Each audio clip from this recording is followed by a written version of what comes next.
नमस्कार, मैं इंद्रपाल चतुर्वेदी और आप देख रहे हैं मेट्रो मुंबई। इस समय हमारे साथ मुंबई के उप महापौर, पूर्व उप महापौर बाबू भाई भवन जी जुड़े हुए हैं। देश में कोरोना की महामारी से स्थिति बड़ी गंभीर बनी हुई है। 21 दिन का लॉकडाउन 14 अप्रैल को ख़त्म होने वाला है, लेकिन जहां तक आशंका दिख रही है, पूरी संभावनाएं दिख रही हैं कि लॉकडाउन बढ़ने की उम्मीद साफ दिख रही है, क्योंकि कोरोना पॉजिटिव मरीजों की संख्या दिन प्रतिदिन बढ़ती जा रही है, रुकने का नाम नहीं ले रही। मुंबई में हालात और भी ज़्यादा खराब है। ऐसी स्थिति में अगर मुंबई में लॉकडाउन या देश में लॉकडाउन बढ़ा तो जो एनजीओ, जो गैर सरकारी सरकारी संस्थाएं हैं, सामाजिक संस्थाएं हैं, ये जो लोगों की मदद के लिए हाथ बढ़ाए हुए हैं, सड़क पर उतरे हुए हैं, लोगों के सहयोग में एक दूसरे से हाथ बटा रहे हैं, क्या ऐसी स्थिति बराबर निरंतर बनी रहेगी? बाबू भाई भवन जी, आप रोज़ प्रतिदिन 15,000 लोगों को सुबह शाम भोजन करा रहे हैं। क्या और आगे लंबे समय तक यह सिलसिला चलता रहेगा और लोगों का क्या चलता रहेगा? स्थिति गंभीर नहीं हो सकती है? बाबू भाई, हमारी जो संस्था है जी, हमारी जो संस्था है और वो संस्था और अन्य और भी संस्थाएं हैं जी, सारे संस्थाओं मिलके करीब रोज के 15,300 पैकेट बनाते हैं। जी, उसके अंदर 5,000 पैकेट जो है दादर वेस्ट में जैन हॉस्पिटल है, जी, वर्धमान जैन श्रावक संघ नामक, जी, जी, वो हर रोज के करीब 5,000 पैकेट बना रहे हैं हम लोग। जी, जी, और उसको देखते हुए प्रधानमंत्री जी ने कहा कि और लोगों को जरूरत है। जी, यहाँ के मुख्यमंत्री उद्धव ठाकरे जी ने भी कहा जी, कि इस तरह की जो संस्थाएं हैं, जी, वो संस्थाएं आगे आए और जिन लोगों को खाना नहीं मिलता है उनको खाना खिलाए। जी, कोई भी मुंबई में और हिंदुस्तान के अंदर कोई भी व्यक्ति जी, भूखे मरना नहीं चाहिए। जी, इसकी तकेदारी सारी संगठन को रखनी है। जी, सरकार तो अपनी तरफ से काम कर ही रही है, बिल्कुल, लेकिन हमारा भी कर्तव्य बनता है कि हम भी लोगों को मदद करें। जी, और मैं यह मंच से आपके टीवी द्वारा जी, मैं हर एक संस्थाओं को बोलना चाहता हूं, जी, चाहे वो कोई भी मजहब की हो, लेकिन सभी संस्थाओं ने आज के वक्त इस महामारी के खिलाफ जी, और लोगों को जरूरत है और कोई भी व्यक्ति भूखे न मरे, जी, इसके लिए आगे आने की आवश्यकता है। जी, मैंने देखा जी, कि ये जो बनाने के लिए बहुत ही जगह चाहिए और उसके लिए व्यक्ति भी चाहिए, जी, बनाने वाले लोग भी चाहिए, बांटने वाले लोग भी चाहिए। हेलो जी, बांटने वाले लोग भी चाहिए। जी, और इस तरह का हमने एक व्यवस्था बनाई है। कितने लोगों की टीम काम कर रही है आपके साथ में? करीब 350 लोग काम कर रहे हैं। जी, उसमें बनाने वाले लोग हैं और बांटने वाले भी लोग हैं। आपके ही लोग जा जाके लोगों तक, घर पे लोगों के हाथ हो तुम्हें खाना पहुंचा रहे हैं, हाथों हाथ। हमारे जो लोग हैं अपने अपने गाड़ियों से जाते हैं जी, और वो जहां जहां जरूरत है जी, वहां जाके पैकेट देते हैं, लंच बॉक्स देते हैं। जी, हॉस्पिटल के अलावा और कहाँ कहाँ पे भोजन पहुंचाते हैं आप? हॉस्पिटल का जो है वो भी व्यवस्था है ही, जी, हम लोग करते हैं, लेकिन ये जो बाकी की जो टीम है, जी, वो जो अलग अलग इलाके में जाके वो बांटने का काम करती है। तो कैसे पता लगाते हैं कि कहाँ कहाँ पे लोगों को भोजन नहीं मिला है, किनको किनको भोजन की जरूरत है? ये कैसे पता चलता है आपको? वहाँ की अलग अलग संगठनाएं हैं, उनसे हम लोग कांटेक्ट करते हैं। जी, और उनके कांटेक्ट के आधार पे हम लोग ये खाना देते हैं। जी, और कुछ वक्त पहले जी हम लोगों ने अनाज दे रहे थे, जी शक्कर दे रहे थे, गेहूं दे रहे थे, चावल जी दे रहे थे, जी मसाला दे रहे थे।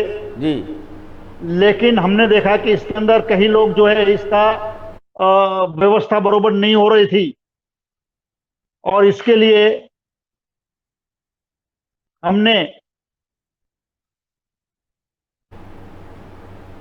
जी बताएं।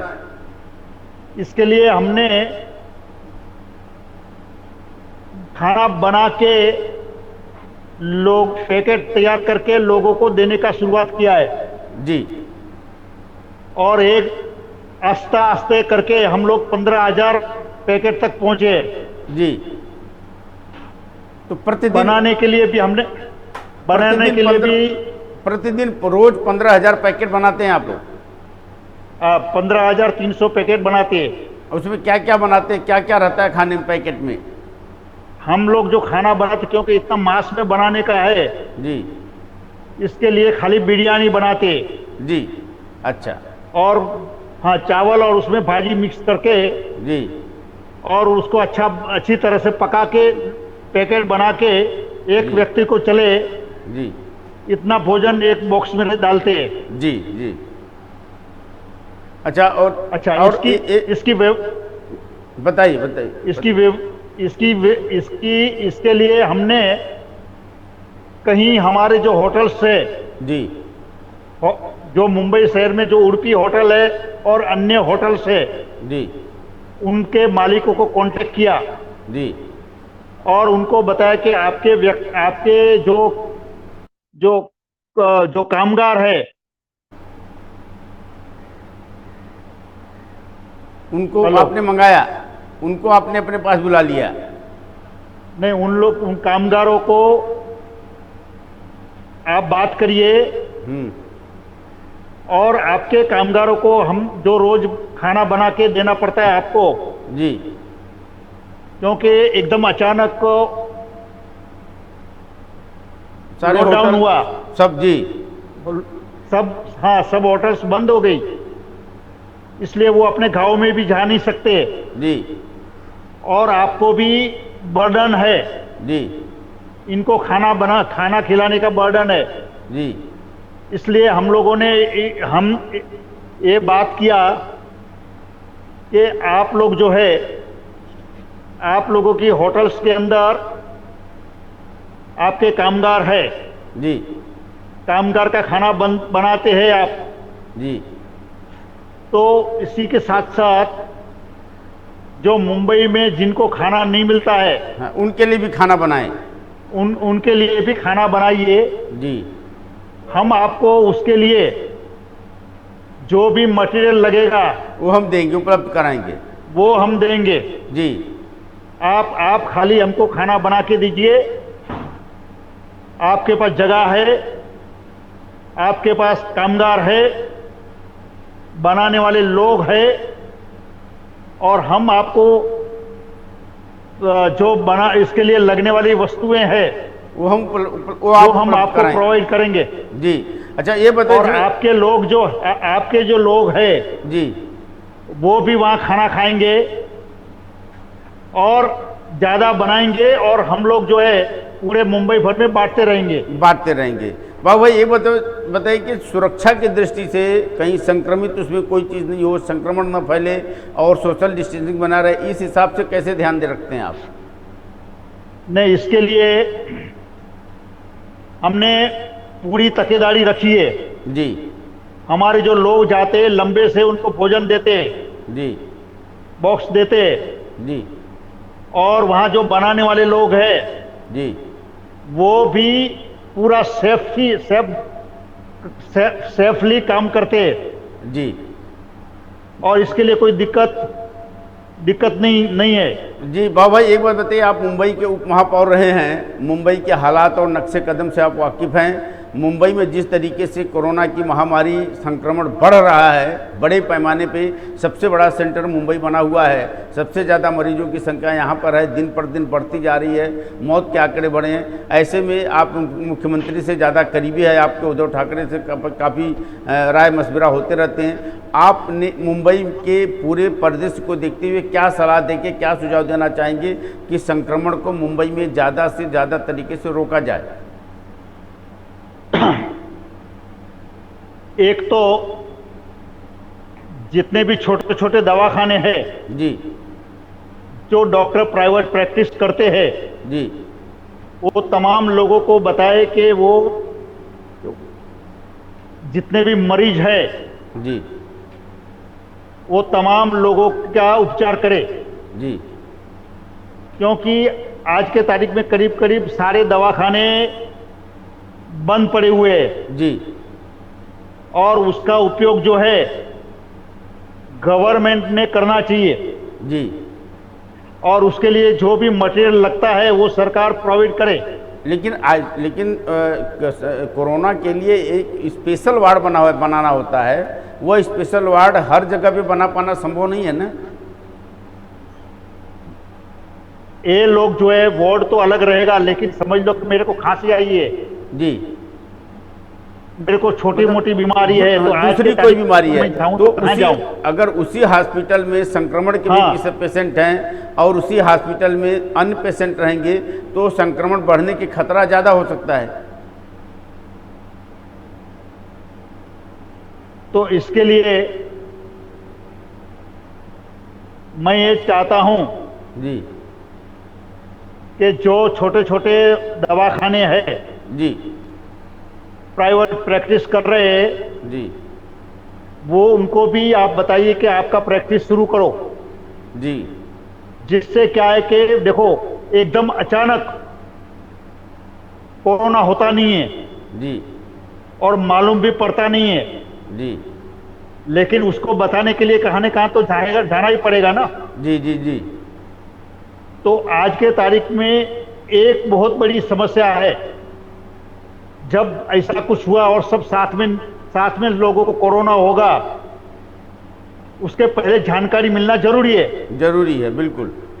और इसके लिए मेरा एक सुझाव है जी, कि गवर्नमेंट इसके बारे में सोचे जी, और मुंबई शहर जो है 50% झोपड़पट्टी में बसा हुआ है। जी, झोपड़े में जो रहते हैं जी, जी, जी, वो एकदम एक एक झोपड़े में 8-8 10-10 लोग रहते हैं। हेलो जी, बताइए। एक एक झोपड़े के अंदर 8-8 10-10 लोगों का परिवार रहते हैं। जी, जी, उसमें छोटे बच्चे भी रहते हैं, बुजुर्ग लोग भी रहते हैं। जी, बड़े पूरा परिवार रहता है। हम हाँ और क्या है कि झोपड़पट्टी के अंदर और समस्या शौचालय की, जी, क्योंकि शौचालय बहुत कम रहते हैं। जी, सार्वजनिक शौचालय हो जाते हैं। हाँ, ये सार्वजनिक शौचालय में सारे लोग जाते हैं। हाँ, वहाँ पे संक्रमण बढ़ सकता है। बढ़ सकता है। हाँ, तो उसको कैसे रोक सकते हैं? उसके लिए क्या उपाय किए जाए? इसके लिए मेरी एक सुझाव है जी, कि मैंने देखा कि पूरे भारत के अंदर जी, जो जिस दिन लॉकआउट हुआ उसके 2 दिन पहले भी लोग अपने अपने गांवों के तरफ निकले जी, और निकलने के बाद लॉकआउट होने के ताबड़तोड़ जी, वहां के जो लोग हैं, जी, सरकारी ऑफिसर्स हैं, जी, जी, उन तमाम लोगों को अलग अलग जगह पे बैठा के रखा है, लॉकआउट किया है। जी, तो उसी तरह उसी बेंच पे जी, मैं ये चाहता हूं कि मुंबई शहर में जो झोपड़पट्टी एक बहुत बड़ा एक कारण बन सकता है संक्रमण के लिए। और संक्रमण बन सकता है, इसके ऊपर सोचने की आवश्यकता है। जी, कुछ ऐसी व्यवस्था किया जाए। जी, मैंने एक प्रधानमंत्री जी को और सारे स्टेट के जी, चीफ मिनिस्टर को जी एक लेटर द्वारा उनको सुझाव दिया है जी कि जो बड़े बड़े शहर है, जी चाहे वो अहमदाबाद हो, सूरत हो, मुंबई हो, पुणे हो, इस तरह का जो बड़ा सिटी है जी और वो सिटी के अंदर झोपड़पट्टी है, जी कुछ चालियां है और कामगार लोगों को जाने को मिला नहीं है, वहां ही रहते हैं वो लोग, तो वो तमाम लोगों को अपने अपने गांव की तरफ कुछ दिन के लिए व्यवस्था की जाए। और तो क्या होगा कि मुंबई शहर जो है, इस मुंबई शहर जैसा और भी शहर है हिंदुस्तान के अंदर, जी वो तमाम शहरों को जो रोग मुक्त हो सकते हैं। नहीं, लेकिन ये सर जो अतिक्रमण, लेकिन इस तरीके से अगर हम ऐसे कंडीशन पे ये बात उठाएं कि बात सोचेंगे तो आनंद विहार जैसा मामला हो जाता है और एकाएक लाखों की भीड़ जुट जाती है बस स्टैंड पे, रिक्शा स्टैंड, जहाँ पे स्टेशनों पे जहाँ पे साधन मिलने की उम्मीदें दिखाई देती हैं, लोग इतनी ज़्यादा तादाद में लिख देंगे कि उनको कंट्रोल कर पाना मुश्किल। नहीं, इसके लिए आप जो है ना समय समय पे उनका पूरा लिस्ट बनाइए, जी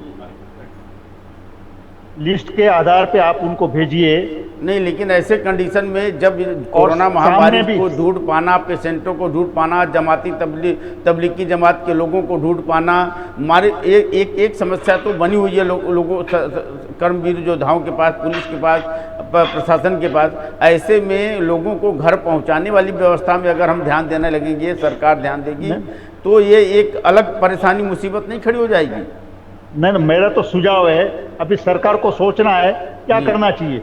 जी, तो अभी मैं बोला कि अभी मान लीजिए ऐसी स्थिति में मुंबई जैसे शहरों में जहाँ पे झोपड़पट्टी में सार्वजनिक शौचालय है, लॉकडाउन की स्थिति में वहाँ पे क्या कदम उठाना चाहिए कि संक्रमण वहाँ पे नहीं बढ़े, क्योंकि सार्वजनिक शौचालय में हर क्षेत्र, हर घर के लोग, करीब भारी संख्या में लोग जाते हैं और एक ऐसा शौच एक ऐसा पर होता है जिसके जो रोक नहीं पाते लोग, और वहाँ पर लोग सोशल डिस्टेंसिंग का ध्यान ही नहीं रह पाता।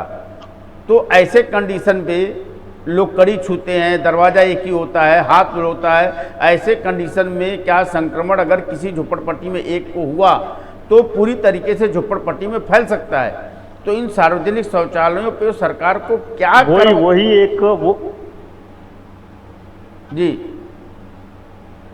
वही एक बड़ी समस्या मुंबई शहर में है जी। जो मुंबई शहर जैसे और जो बड़े बड़े सिटी है वहाँ यही समस्या है कि झोपड़पट्टी के अंदर एक एक घर के अंदर बहुत ज्यादा संख्या में लोग नजदीक में रहते हैं जी, और एक ही वस्तु का उपयोग करते हैं जी, और इसके वजह से बहुत समस्या हो सकती है जी। और ये समस्या दूर करने के लिए सरकार ने क्या कदम लिए वो उनको सोचना चाहिए।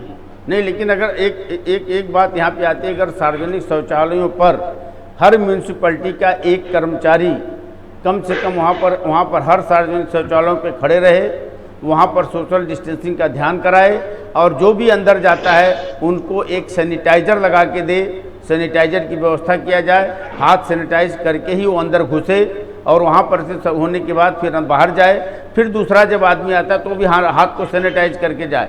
क्या इससे संक्रमण में थोड़ी रोकथाम हो सकती है? नहीं, ये भी करना चाहिए। उसी के साथ साथ सवाल दूसरा है कि एक एक घर के अंदर बहुत भारी संख्या में लोग रहते हैं। लेकिन अभी लॉकडाउन में एक एक घर में लोग बंद हैं। देखिए भाई एक एक घर में 10-10 लोग हैं, लेकिन वो घर के अंदर हैं। अब अगर उनमें अंदर संक्रमण हुआ है तो निकालने से भी कोई फर्क नहीं पड़ता, निकालेंगे तो और लोगों को संक्रमण फैलेगा। अगर वो वहीं पे अंदर हैं तो कम से कम ज़्यादा से ज़्यादा 8 लोगों को संक्रमण होगा और उनको हम तुरंत हॉस्पिटलाइज करके उनका इलाज करा सकते हैं। लेकिन अगर उनको निकालेंगे हम, मेरे को एक दूसरी सूचना देने जैसा लग रहा है जी कि पूरी जहाँ इस तरह की बस्तियां हैं जी, वहाँ चारे बाजू से एक लॉकिंग किया जाए वो बस्ती को जी, और वहाँ दूसरा कोई आए नहीं, कोई जाए नहीं। जी। और उसकी किस तरह से, जैसा अभी कोई कोई सोसाइटी में जो बंद करके रखा है, सील किया बस्ती है, बंद हाँ। कर दिया है, जी। उसी तरह मुंबई शहर में भी सील किया है, इसी तरह से सील कर दी आवश्यकता है। जैसा जी। अभी धारावी में इस तरह का काम शुरू किया है, जी। तो धारावी के बेस पे सारे लोगों को करना चाहिए। जी, मतलब ऐसे मुंबई में अलग अलग झोपड़पट्टी इलाका जहाँ पे है, उन झोपड़पट्टी इलाकों में लॉकडाउन के अंदर भी लॉकडाउन करके इलाके वाइज सील करके हम कोरोना जैसे मरीजों को एक एक करके बाकायदा कंट्रोल किया जा सकता है। आपका यही कहना है? मेरा हाँ, इसके साथ साथ अभी जी। वो लोग है झोपड़पट्टी में रहने वाले लोग जो है, रोज कमाते रोज खाते, जी। तो कितने दिन तक इस तरह का उनको ये करना पड़ेगा? इसके लिए सरकार ने उनके लिए व्यवस्था करने की आवश्यकता है। जी, वो तो सरकार देखिए राशन देने की सरकार राशन देने की व्यवस्था कर ही रही है। करीब मुसीबत आती है, परेशानी आती है तो सबको झेलना ही पड़ता है। ऐसा कि नहीं कि लॉकडाउन कोई मजे करने के लिए चीज़ है। लॉकडाउन में परेशानी आपको भी है, हमको भी है, सबको है, मध्यम वर्ग के लोगों को भी है, उच्च वर्ग के लोगों को भी है और निचले तबके के लोगों को भी है। लॉकडाउन एक महामारी या संकट की आई है। ये संकट पे संकट तो सबको उत्पन्न होने वाले हैं, लेकिन अब उसमें एक दूसरे का सहयोग दे करके हम कैसे एक दूसरे की मुसीबत को, संकट को, दुखों को बांट ले, इस समय सबसे ज़्यादा यही जरूरी है। मेरा एक जो सरकार और सरकार के जो कर्मचारी है जी, उनको नम्र पूर्वक विनंती है जी, कि आप जो है जितने भी सरकार के ऑफिसर्स है, कामगार है, जी, मानवता की दृष्टि से ईश्वरीय रूप से काम शुरू करे तो एक मारामारी भी निकल जाएगी। जी, धन्यवाद बाबा भाई भवन जी, आपने और इसके लिए हिम्मत रखने की आवश्यकता है। जी, मैं समझता हूं कि सरकार आपकी बातों पर ध्यान जरूर देगी। आप हमेशा जब भी होता है पत्रकारों के सामने, मीडिया के सामने आपके अपने सुझाव देते रहते हैं और आप एक अनुभवी व्यक्ति हैं, मुंबई महानगर से काफ़ी परिचित हैं, उप महापौर रहे हैं, मुंबई के पूरे नक्शे से आप वाकिफ हैं। तो इस स्थिति में जो बताया गया कि सार्वजनिक शौचालयों पर विशेष ध्यान दिया जाए कि वहाँ संक्रमण न हो। दूसरी तरफ झोपड़पट्टी के इलाकों को या अलग अलग इलाकों को अलग अलग बाउंड्री लगा करके थोड़ा वहाँ पर लॉक किया जाए, सील किया जाए, जिससे संक्रमित और नॉन संक्रमित एरिया को, उनको जो है गैर संक्रमित एरिया को उनको अलग थलग किया जाए। तब जाकर के मुंबई जैसे महानगर में कोरोना के संक्रमण को रोकने में कामयाबी मिल सकती है। बाबा भाई भवन जी, आपको बहुत बहुत धन्यवाद, शुक्रिया मेट्रो मुंबई से बात करने के लिए। फिर हम आपसे कुछ नए सुझाव और सलाह लेते रहेंगे। फिलहाल हम लेते हैं एक छोटा सा विराम। देखते रहिए मेट्रो मुंबई। नमस्कार।